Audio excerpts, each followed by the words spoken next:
Hi, good afternoon. I think you've been to quite a few of our lives now, and you've managed to see how we've been going in the format that we've been doing for the afternoon.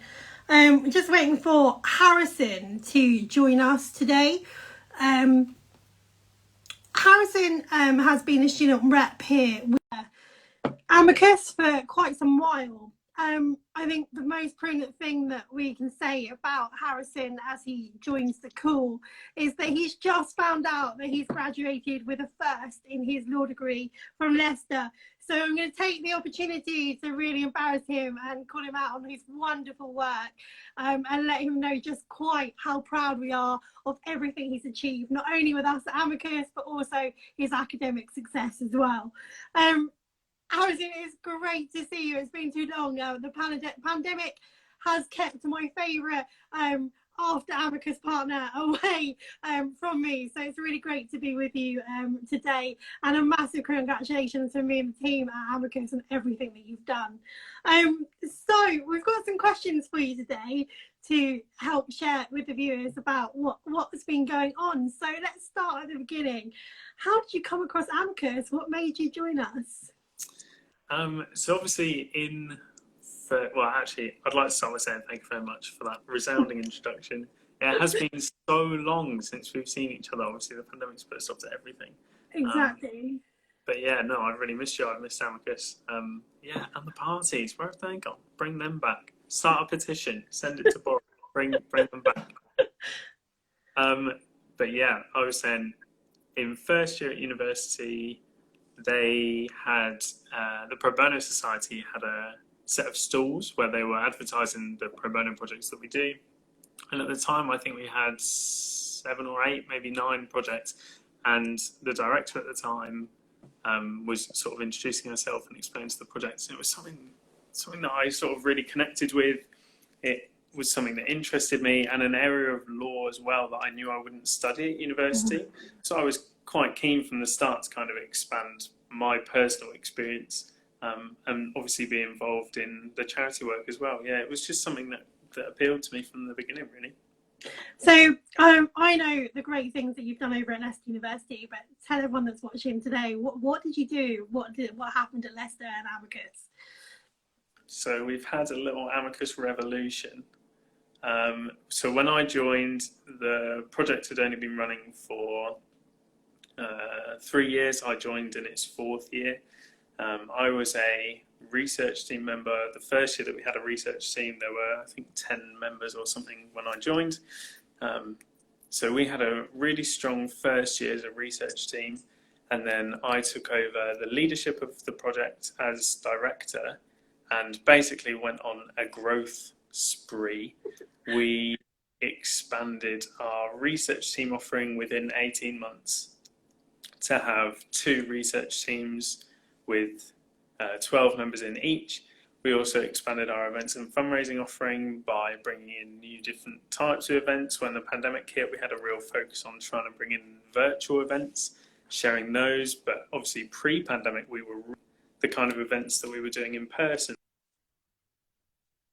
We had events in our SU, we had events in the law reception. We were just trying to kind of get to as many people as possible and share what we were doing as a project. So the more people that we could reach, the more people we could encourage to get involved, and we grow as a result of doing all of that. So when I took over, we were one of the smaller charity projects. When I left, we were the largest pro bono society. We were the largest pro bono project. We were also the largest Amicus student group in the world. We had the most successful and the research team with the highest output out of all of the Amicus research teams. And at one point we had the highest fundraising as well, all at once. So yeah, you smashed every target that we gave. A lot of growth. Yeah, you did really well. So for those of you that are following us, our student reps get targets. They're quite low and easy to achieve because we allow for every university, but Harrison blew them out of the water. He's definitely downplaying the achievement that he did. So you've spoken and you mentioned that you were part of a project. So for our viewers that might not know, tell us a little bit about the Missouri project that you were doing at Leicester. Oh, I think we've lost you a little bit. So whilst we get Harrison back, I think we're just having some reception issues with him. I'm going to just explain to you what Harrison's project was.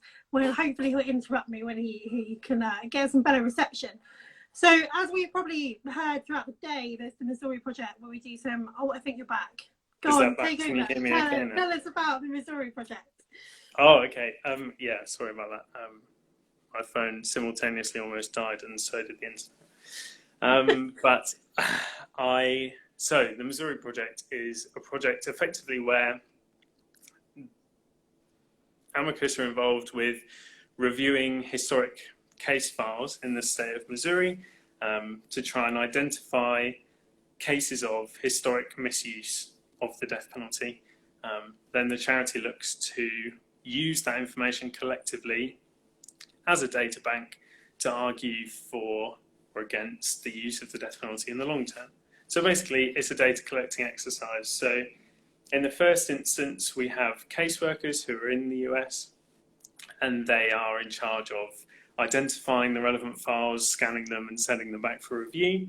They're then reviewed by a solicitor in the UK, and they take all of the hard files, obviously they've been scanned, but they were initially hard files, and translate the data that they get from that onto a spreadsheet. And then that's where the student groups come in, because we review the spreadsheet up against the document to ensure that we've got all of the necessary and relevant information, haven't missed anything, haven't got anything slightly wrong, which, you know, does happen. So once we've conducted that second stage review, it goes back to Super. So you faded it out just slightly, but it's okay. So I think it's really exciting, the work that you've done over at the university and the data that you've managed to gather. So predominantly, since I've known you, you've been in the UK, you've been helping, you know, me, Margot, whoever that needs it at the time to get things done. Have you ever considered going to do a placement over in the US? Yeah, I definitely considered it. It seems like such a good opportunity. I think the main reason I think why I didn't was time and cost. But I've seen Amicus have come out with a lot of new bursary opportunities and financing options. So I think that is becoming more accessible to people than sort of ever it has been, which is really exciting. Yeah, definitely. Would you like to go to Missouri after all the work that you've done with Missouri? It seems fitting, doesn't it? It seems like a fitting end. Even if I just went there for a trip. I feel I'd definitely love to join you because I too worked on the Missouri project. Yeah, I think that was great. So yeah, hopefully when we can fly again. I think what I would really like to ask you today, Harrison, is what does Amicus mean to you? What does it mean to you? That'll do. What does Amicus mean to me? That's a big old question, because initially the easy things to say are it's been a great experience and it's provided me with so much sort of life experience and exposure. I've learned things like management and effective communication with people on all sorts of levels, and the charity has been a vehicle for those things, and for that I am sort of eternally grateful. But I think more than that, it's a sense that I was able to contribute to something which has had such a broad and direct impact on people's actual lives as a result of the work that Amicus does as a charity. We save lives, and there's no feeling I think that can encapsulate well enough on its own the way it feels to be a part of something like that. And you must agree 100%. Through your exposure with the project that there's nothing that compares to putting your laptop down at the end of the day and knowing that you've done something that's really contributed, you know? Definitely, I wholeheartedly agree with you. I think it's a real special place, and definitely is special to be part of it. So if you think back over the time that you've been with us a while now, what do you think has been your favourite part of your time with Amicus? Oh, that's a difficult question, you know, because the trainings, all of them together that I've attended, have been amazing. Every single guest speaker that we've had, some of whom have spoken today in various Amicus events, are all outstanding, and incredibly intelligent in their respective fields. To be able to sit and listen to them talk about something which is effectively a passion project for some of them is just such an engaging and exciting experience. We were able to convince Mark George to come and do a talk at Leicester. That was definitely a high point for me.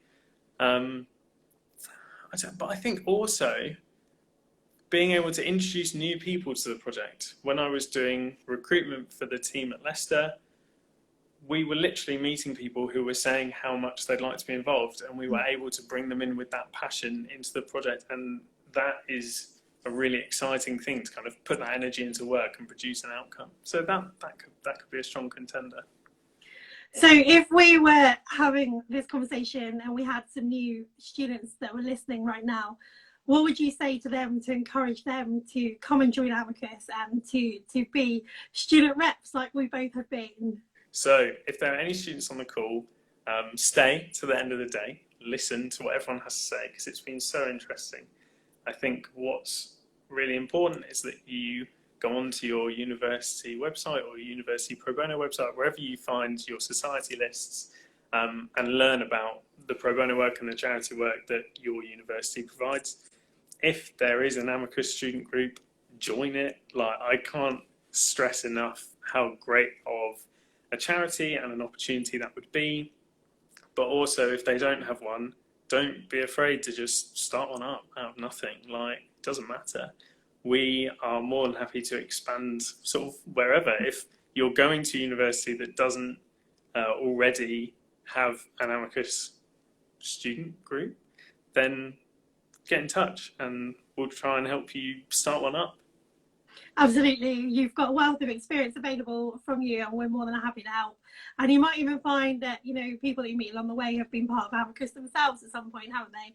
So I would definitely be keenly spreading Amicus to my new students over just there. So I totally echo your thoughts.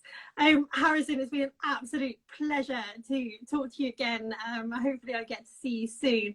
On behalf of Amicus, we'd really like to thank you for everything that you've done for the charity. You've been an absolute superstar, and it's been great to have you as part of the team. Long may it continue. So thanks for everything. Absolutely. No, thank you for having me, and thank you, obviously, you vicariously, for organising the event. It's been a great one today, and yeah, all the best. I miss you. I miss you guys. I hope you're doing well and keeping safe, having a good time, and I can't wait until we can get back to doing all the things we would normally have done as soon as possible. Absolutely. Thank you so much, Harrison. Stay safe. Lovely to see you, Charlie. See you later. Soon. Congratulations once again. Bye. Thank you. Bye.